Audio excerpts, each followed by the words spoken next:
I'm Lynn Fraser. I'm here with the Kiloby Center for Recovery, interviewing Tommy Rosen of Recovery 2.0. And I'm really excited to meet you, Tommy, and to do the interview, partly because we have a connection through yoga and meditation traditions, and also because I've followed your work in recovery for a long time. And I'm always impressed by the depth that you go to and the authenticity and the honesty. So I'm really looking forward to this. Thank you. All right, I'm going to let you introduce yourself. And in the summit, what we're looking for is to go to the roots of addiction and the roots of recovery. And so you're a perfect fit for this. My name is Tommy Rosen. I'm a yoga teacher. Well, I'm a human being first. Yoga teacher also. Person in long-term recovery. My recovery date was original days at June 23rd, 1991. So I've been on that path for a long time, continuously. I'm the founder of Recovery 2.0, the author of a book by the same name. The work that I do in the world is to bring the power and the beauty of yoga and meditation, nutrition, health, and well-being to people on a path of recovery, to their families, and to work with professionals in this field of recovery to help them have more of an edge, more empowerment on the side of uplifting the people they work with. That's a little bit about me. Well, that's great. Thank you. Maybe we could jump right in there in terms of what you bring to the field of recovery. So I know you were involved with 12-step work as well, and there's a spiritual component to 12-step. And with yoga and meditation, there's an obvious spiritual component as well. And over the last several years, it seems like there's more of an openness in the addiction recovery field to working with yoga, meditation, working more in the body. What's your experience with that? Yes. To all who are watching this, if you hear a doggy in the background, I apologize in advance. There's nothing that I can do about that. But to answer your question, I'm looking at addiction as a dis-ease rather than a disease, a dis-ease that affects the mind and the body, the spirit. It skews our relationships with people. It skews our relationship with ourself. It skews our relationship with the Creator, the divine, spirit, whatever your conception of that might be. It skews our relationship with time. It skews our relationship with food. It skews our relationship with money. Pretty much when you have this thing, it's a very unbalanced, very limited, sort of low-grade way to experience life. Very painful. There's great frustration that goes along with addiction because one feels there's so much possibility and so much opportunity for me, but I never seem to realize it. And that's so frustrating. Pain at the level of the family and loved ones who watch somebody hurt themselves time and time again, whether that's drugs and alcohol or any other addictive behavior.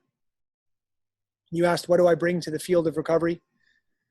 Well, first of all, I stand on the shoulders of masters, people who have come before, teachers who have come before, without whom I couldn't possibly be here. And I couldn't have an inkling. So anything that I have to say now that's of value is because of them. So what we're all bringing to this field of recovery is a greater sense of what addiction is, an expanded perspective upon it, not just looking at it as a substance misuse substance misuse disorder, right? Not just any particular addictive behavior, but really looking at it from an expanded perspective of addiction is a state of being, much the way yoga is a state of being. Yoga is the state of being of oneness, of union. And addiction is the state of being of separateness and confusion. So helping people have an expanded perspective on addiction is very, very important because it starts to it starts to show what addiction is and how it happens, how it gets a foothold in a human being, and most importantly, how to heal from it, how to release addiction and move towards full recovery, health, well-being, optimal health. In addition to an expanded perspective on addiction, we want to understand that when you approach recovery seriously, you have to approach it at all levels of being. Addiction, as I said, affects us on all levels, mind, body, spirit, and beyond. Our recovery path, therefore, has to take into account these levels of the human being. We have to work with the mental body. We know that the mind is a plague to the person stuck in addiction. We know that. We know the body holds and carries energy, memory from the past, trauma, negative impressions left in the tissues of the body, in the cells of the body. And to sincerely desire recovery, which means to become fully present, one is going to have to release the past. At the level of the mental body, we have to release the stories that we held. We have to release resentment. We have to release memory and trauma. Also at the physical level. 12-step recovery helps us a lot to build a new story and to build a new relationship. It does not, however, treat the physical piece of addiction. Right. So where the body has to release stuck energy, that's not a protocol that's contained within 12-step work. So one has to look elsewhere to find a solution there. On the spiritual plane, the 12 steps work very powerfully there. A spiritual approach that lasts forever. Not that the 12 steps don't last forever, but the 12 steps typically treat people the same regardless of what stage of recovery they're at. What I mean by that is different people need different things at different times. But the 12 steps and 12-step society doesn't necessarily embrace that idea. Whereas the path of yoga is, by nature, it recognizes the evolutionary process of the human being, that process never ends. Mm-hmm. That one day at a time is true for everybody, whether they've ever struggled with addiction or not. And you never graduate. You just keep going. So expanded perspective on addiction must also have expanded perspective on the treatment of addiction as you approach recovery, desiring to reach long-term sustainable recovery, which has to involve fun. It has to involve contentment. It has to involve connection. Because life is challenging for everybody. And we're going to need not just to be in stress and to be anxious all the time, we're going to need to have a lot of fun. Otherwise, what's the point? Right. Yes. So it's good to remember that. That's somehow, we take it so seriously. Sometimes we forget, oh, wait, let's just do something just for the sake of having fun. That's a good thing. That's a beautiful thing. So the first two principles in yoga are ahimsa and satya. You could say non-harming, compassion, kindness, and truthfulness. How do those relate to recovery and addiction? Well, when we talk about ahimsa or non-harming, most folks immediately go to the idea of not wanting to hurt another human being. The extension of that is not wanting to hurt other creatures. So it begs an investigation of one's diet. It begs an investigation of one's sort of approach to the world. And by the way, I don't have any judgment about what somebody else should be eating. Mm-hmm. Everybody should make that decision up for themselves based upon the needs of their body, based upon their history and their choices to this point. But it's a good investigation, right? So the part of ahimsa that most people forget about or overlook is harm to oneself. So if we're caught in a addictive cycle, an addictive behavior, it's impossible to live up to the ideal of ahimsa because we're hurting ourselves. Maybe it's subtle. Certainly if you're a heroin addict, cocaine addict, a serious drug addict, an alcoholic, certainly if you're any of those things, you're hurting yourself in pretty dramatic and obvious ways. But with gambling, obviously that's also very painful. Sex addiction, very painful. Food addiction, very painful. Codependency, very painful. All of these things are more explicit. But what about negative thinking? What about self-doubt? What about resentment that you carry? You think, when you're in resentment, you think, I don't have any choice. I have to hold this. I don't know how to let this go. But it is a choice. And because it's a choice, that rolls it right into the addictive sort of possibilities, in my opinion. So when we think about ahimsa and non-harming, the first thing we have to do is to start to be kind to ourselves in our mind. My teacher would say, don't complete a negative sentence about yourself in your head. Now, that's not the easiest thing to do, especially when you've behaved very poorly and you may carry a lot of guilt and shame, low self-esteem, and a very poor feeling about yourself. But you have to begin somewhere and just say, well, I may not know the answer today, but I trust there is an answer, and I've been challenged in so many ways, and I'm going to give myself a break and say, you know what, Tommy? It's okay. You're trying your best, and you can do better. And surround yourself with support, and it's okay. And you'll find a way through. That's a wonderful approach toward ahimsa as you get on this path of recovery.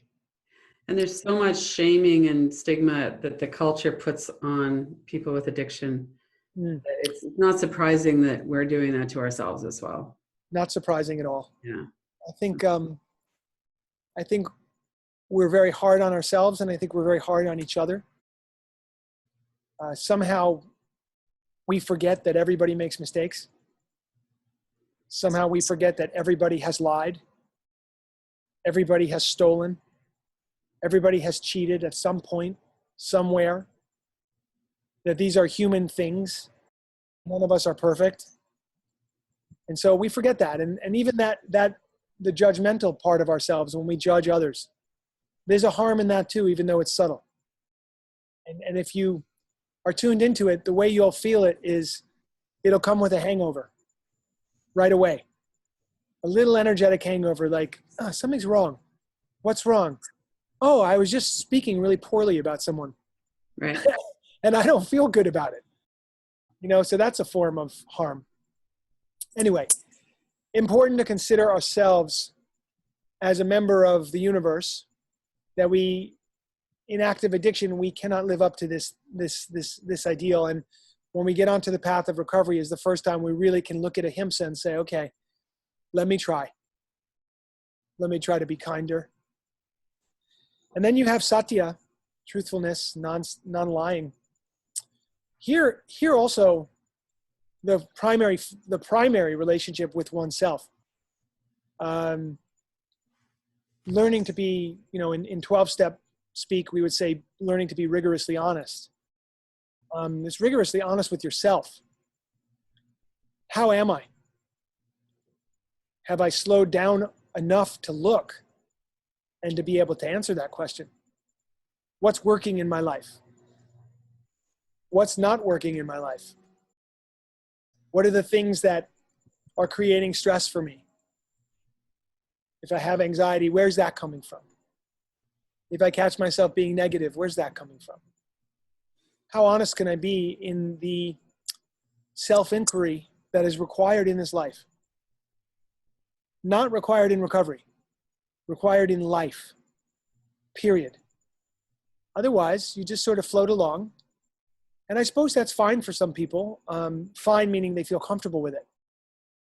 But I would not feel comfortable with that myself at this point.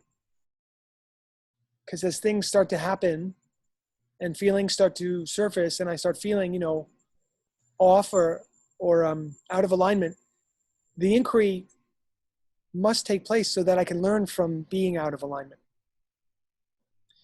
Otherwise, we do things like repeat mistakes. And they get a little more severe, I have found, as we go along. Yeah. Yeah. I don't mind saying.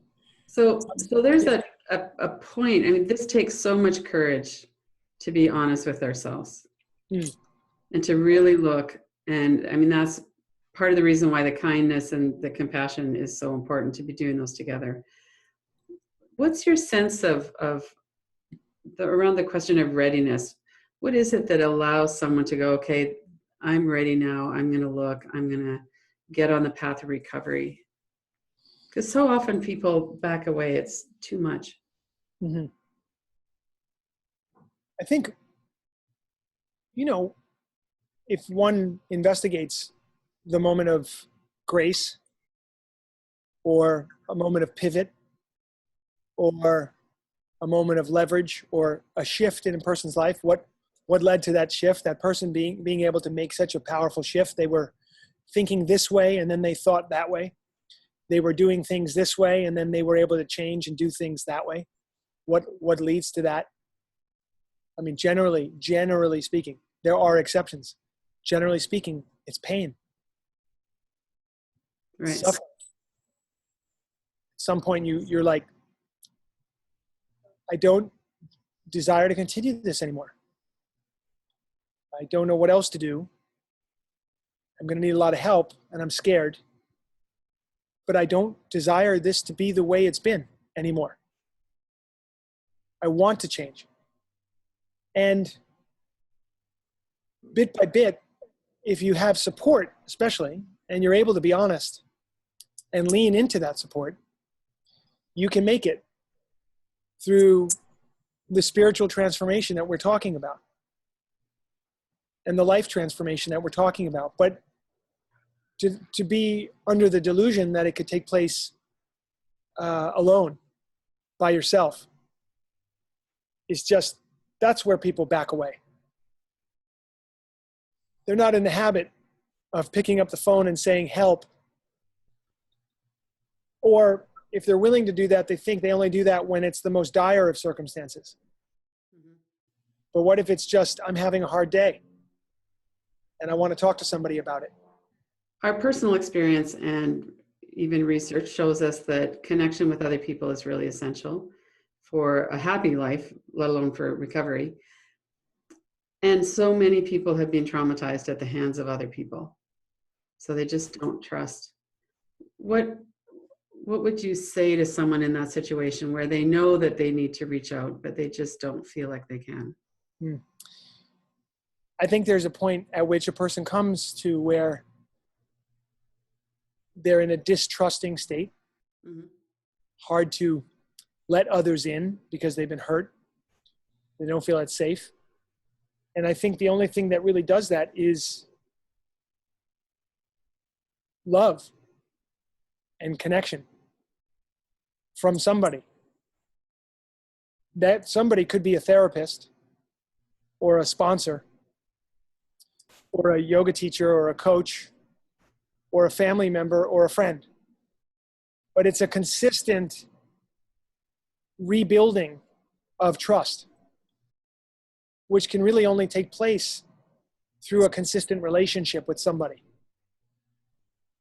And so I think that's required. It's not enough to just sort of, well, I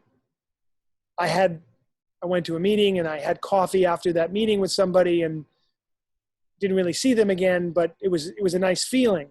Okay, great. And what about the consistent day in, day out community that allows a person to feel love, redevelop trust, heal from past trauma, and be directed and have a source of inspiration and education from other people who have been where you are before you were there. So also getting around examples of victory seems to be very, very important on this path. There's some sense of it's possible. Right. There has to be a sense of it's possible, and there has to be, I think, a consistency. That's why we talk about 90 meetings in 90 days, or going to therapy twice a week, every week, or staying in these new routines of building relationship. You know, it can happen with a therapist, or it can happen with a massage worker. You know, I mean, it's like any healer that you connect with once a week, like that has been a piece of my recovery. Man, mine too. Mm-hmm. Chiropractic or massage work, craniosacral stuff. You know, somebody putting their hands onto your back, onto where you're holding memory, and kneading it out and releasing it. Like, I mean, what a beautiful, amazing thing that you're not necessarily even talking to them, but there's a transference of positive energy. And if you were to do that once a week or once every 2 weeks even, there's a consistency that builds up. And I think that helps a person to heal an inability to trust. Then we have that direct experience of being safe with another person. Exactly. Is that a lot of what happens in the 12-step group? The consistency is, you know, obviously depends on a person's willingness to participate. But yes, absolutely. You know, you get together with a group of guys, usually for men, and a group of women, usually for women, and you start to develop a community of people, and you're all sort of getting better. You're getting better at this together, growing together. You're leaning upon each other. You can sort of count on seeing each other at certain meetings.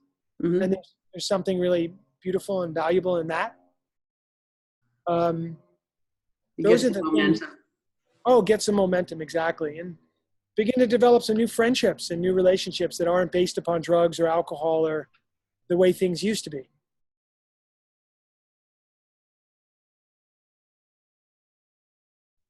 So meditation,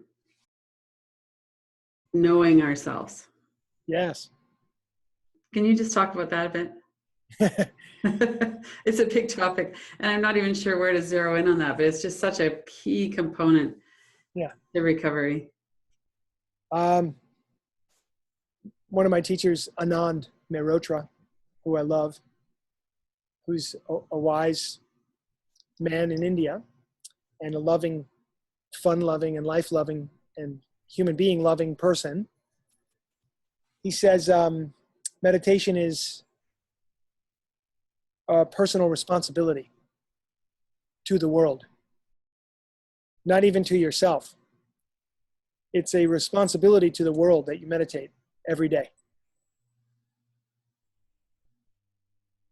If you really believe that what happens in the inner world mirrors or creates what happens in the outer world, and begin to make that intellectual leap to understand what he's talking about. If you're not tending to the inner world, you're not tending to the outer world. And so your responsibility would be, how can I bring balance, dignity, grace, kindness, awareness to what I'm doing in the world? And look, some days go better than others. Right. Even when you're meditating, some days go better than others. But the meditation process of connecting with your own consciousness, of getting to know your own consciousness rather than relating to your thoughts all the time, I see it as a responsibility also. And it's an absolute game changer. Everything changes in that practice. Everything changes about your perspective on the world and your place in it. So, you know, in terms of forms, well, there's 1,000 forms of meditation. Yeah, there's a lot of ways to do that. Sure. And there's, you know, there's certainly not one right way. But it's so important that people on a path of recovery start to use meditation, that this incredible tool is going to be one of the most important tools in your life. And there's no way to describe it to you or to show you. You have to see for yourself. You know, we all know that meditation reduces stress. That right there is enough. That's a good enough reason. Yeah. What more do you need? What more do you need? So when you're dealing with people with addiction in particular, but really with a lot of people in our culture, there's so much toxicity in the mind. There's so much negative thinking and catastrophic thinking and all of that. Would you recommend that people do some kind of practice like yoga and then moving into breathing, relaxation before they do meditation? Or do you think they should just start right away and do some meditation right from the beginning? It always depends on the person. Mm-hmm. There's not one prescription, but I would say for me, I have a much easier time sitting after I've done yoga and breath work, maybe some chanting. And I used to be one of those people who would say, you know, I don't know how to meditate. I can't do it. I can't sit still. And I just didn't know the techniques that I could apply to create the fertile ground for meditation to happen.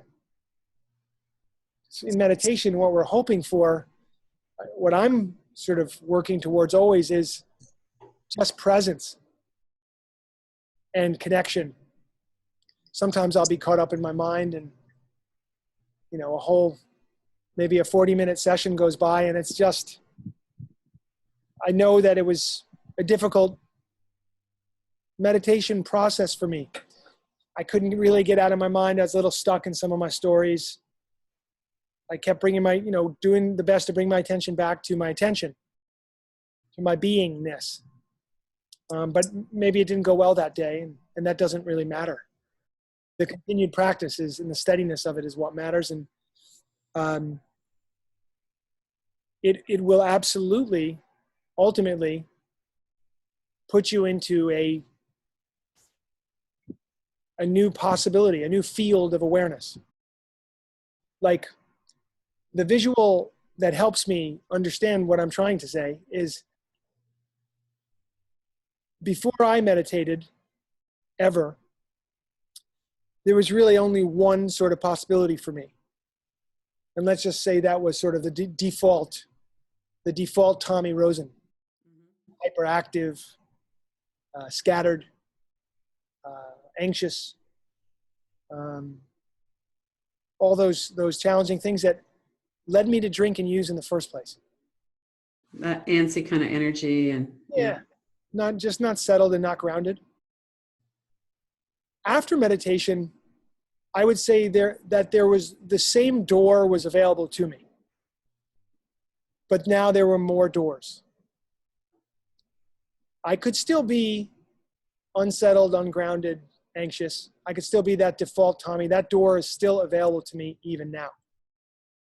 But the new thing was, now there were 2 or 3 or 4 other doors to choose from with other possibilities. So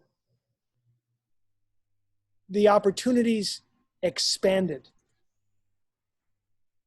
And, you know, that's a huge, huge statement right there.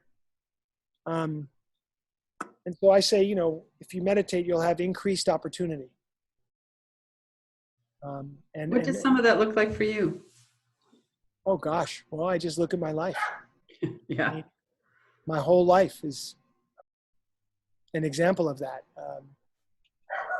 Speaking, writing, communicating from the heart, having some measure of clarity today, tapping into creativity, being connected to, you know, thousands and thousands of people all of whom I know and love and care about. That capacity was never, just wouldn't have been there before. Showing up for people,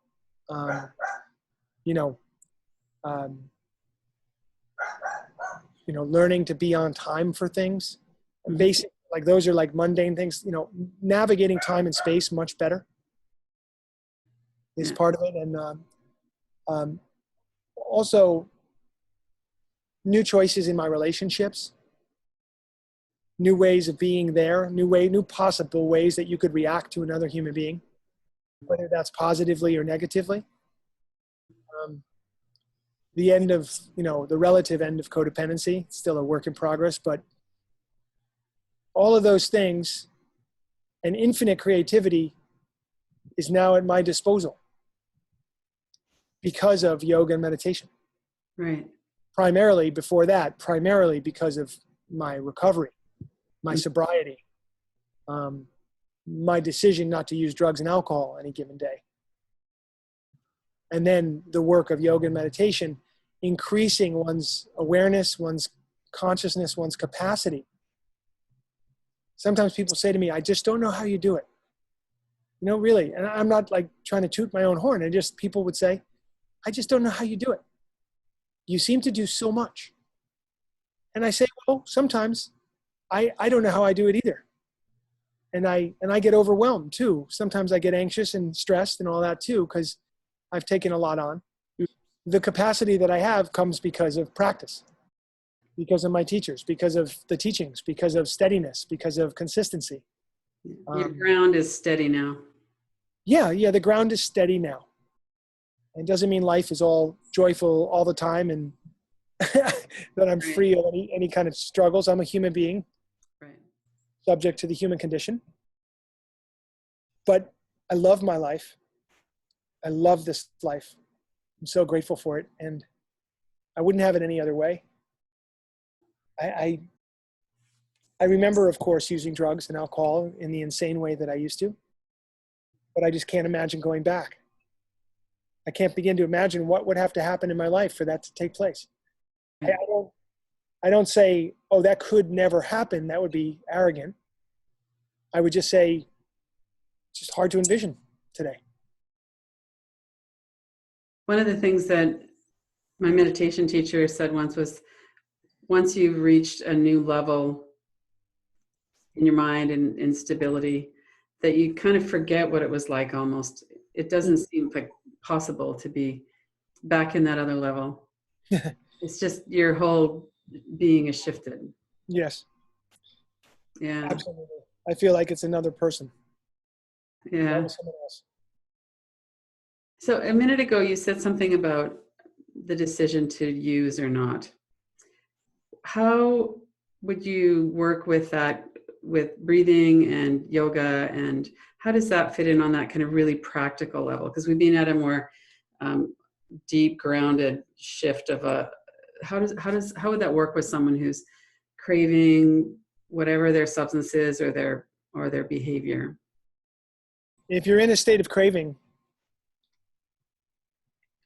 one of two things is going to happen. You'll give in to the craving, or the craving will stop.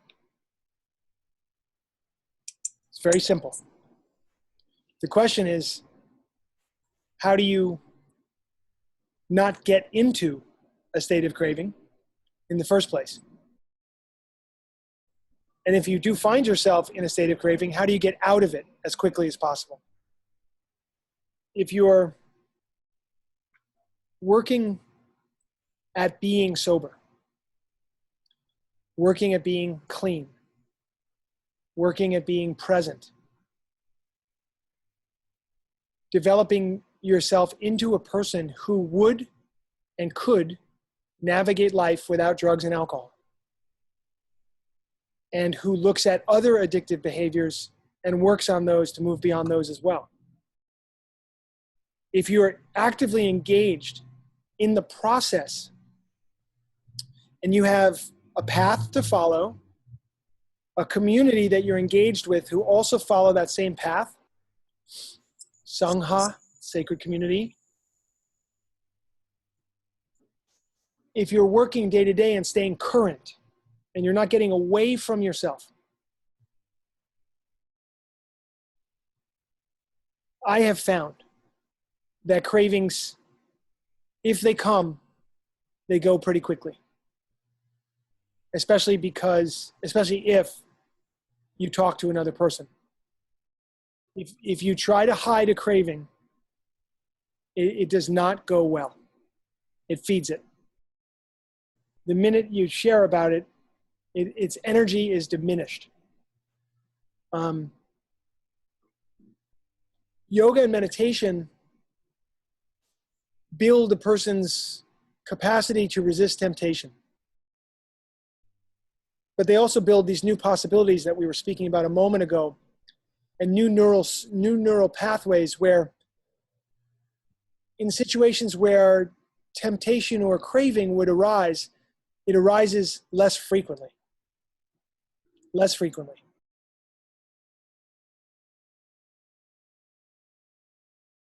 Once you're in craving, there are a few yogic techniques that you can do right on the spot and in the moment to remove craving in that moment. There's left nostril breathing.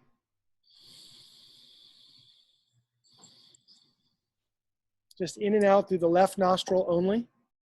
Cooling, calming, lunar, feminine side. And 3 minutes of that, and I guarantee you will be in a different space than you were 3 minutes previous. There will be a shift for sure.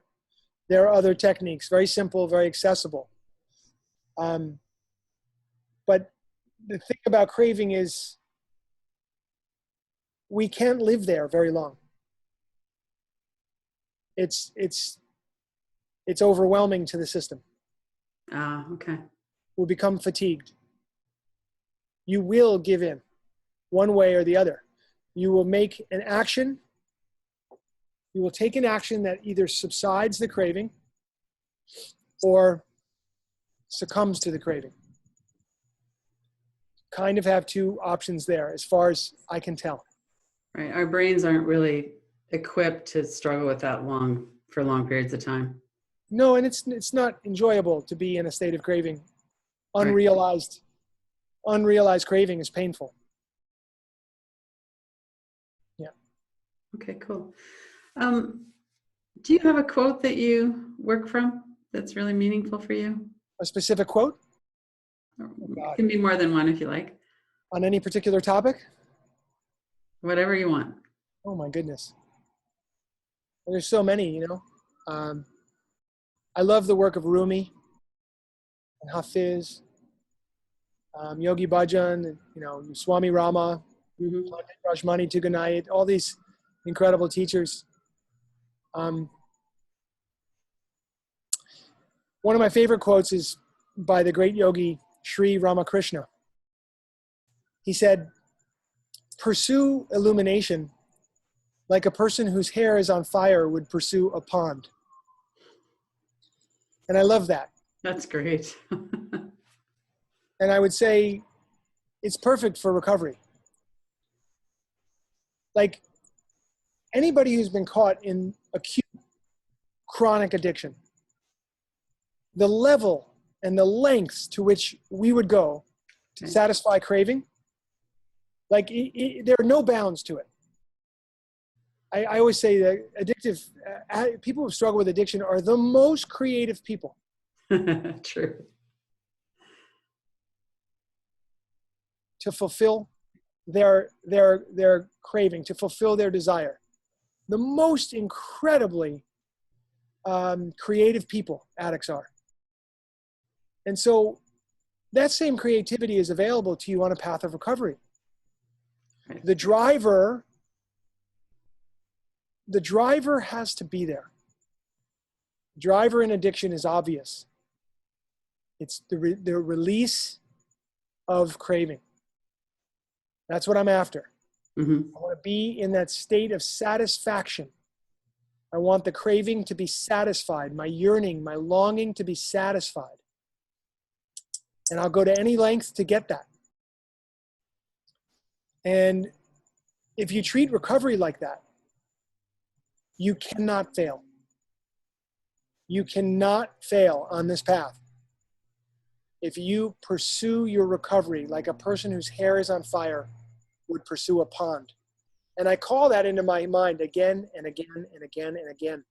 Like, to be that committed, to be that dedicated, that devoted to a path. How can you fail? True. Well, and the stakes are that high. Right. Not just life and death in terms of overdose or something, but in terms of living this life that's just not as rich as it could be. People would do well to imagine a space in their mind, like a visualization. You think of a really, really, really beautiful place, somewhere maybe you've been before, or a place that you imagine you could go. And it's filled with awe and wonder, vibrance, the radiance of nature, sounds and the smells, the flowers, the colors. You're in this incredible place. And in that place, as long as you're in that place, you're free of want. No more want. You just are. And there's nothing that you need to do. And there's nothing that you need to have. And you don't need to hang on to this place. It will always, always be there for you. Always. You can always visit again. To visualize that and to realize that that's what you can create in your life in all circumstances. You can create that kind of a paradise, a place that exists beyond want. Most people, if they begin to visualize that and really start to believe, could I really have that? God, I want that.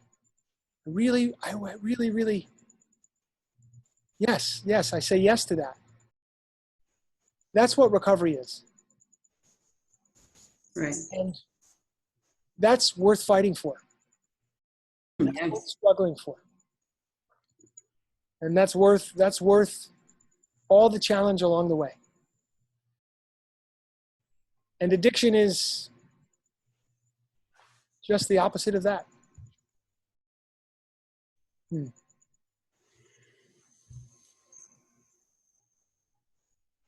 That's really something to sit with and be present with.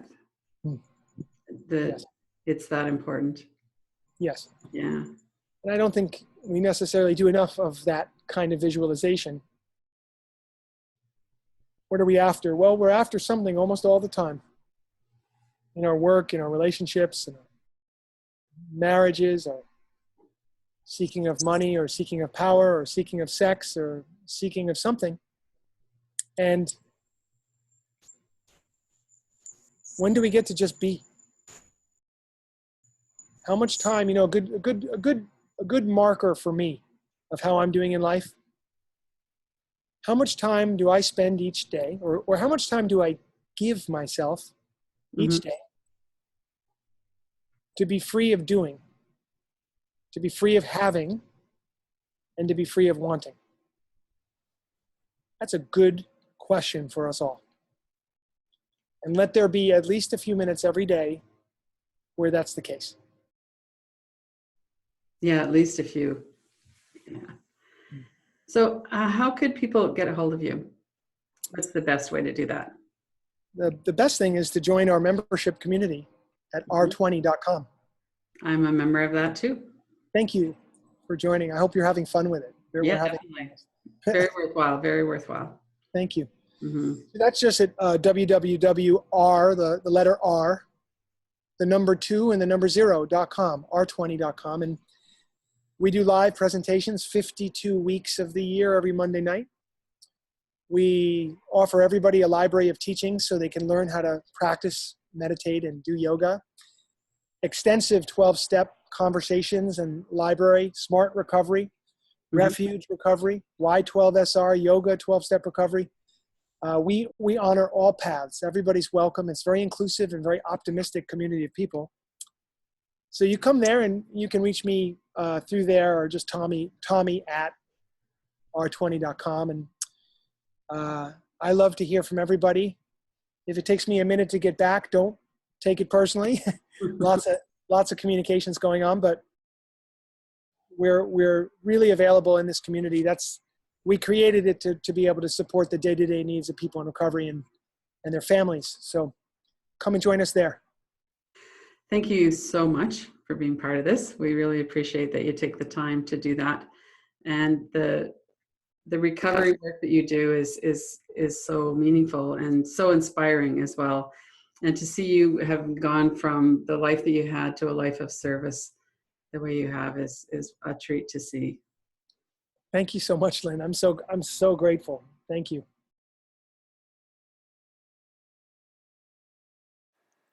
Go to kilobycenter.com, Radical Recovery Summit, to see the full schedule of speakers and to register to watch these free online September 23rd and 24th in the Radical Recovery Summit 2017.